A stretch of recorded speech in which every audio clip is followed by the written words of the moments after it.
So when should somebody file for bankruptcy? What I tell my clients is you should file for bankruptcy if, number one, you qualify, and number two, the debt's not going anywhere. And by not going anywhere, I mean you're continuing to pay it, and the principal balances are pretty much staying the same. If that debt is not going to be paid off in 2 years, I usually tell my clients to file. And the reason I do that is 2 years, you're going to be that much better off. If you don't file, during those next 2 years, your credit may go south. You'll be paying out your disposable income from your wages. You might be tapping into retirement accounts or selling assets, liquidating the assets that you're entitled to keep, all for at the end in 2 years to be at where you were 2 years earlier.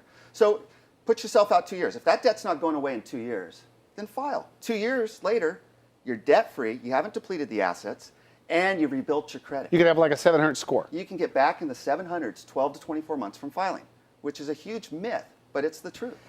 Another reason to file is if you're so consumed with the debt that you're no longer productive anymore.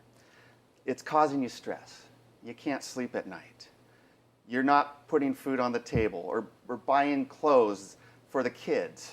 The money's just going to the creditors. It's sucking you dry. You've got to put yourself first.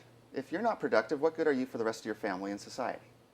So if it's causing you stress, if you can't sleep at night, if the family life is taking a downhill turn, if the social life, if the work life, if it's consuming you, get rid of the debt. It's so easy to go in, file a bankruptcy, get rid of the debt, and improve your credit, be debt-free, and then be off to the races 2 years later, being able to buy a house or a car and having new credit cards.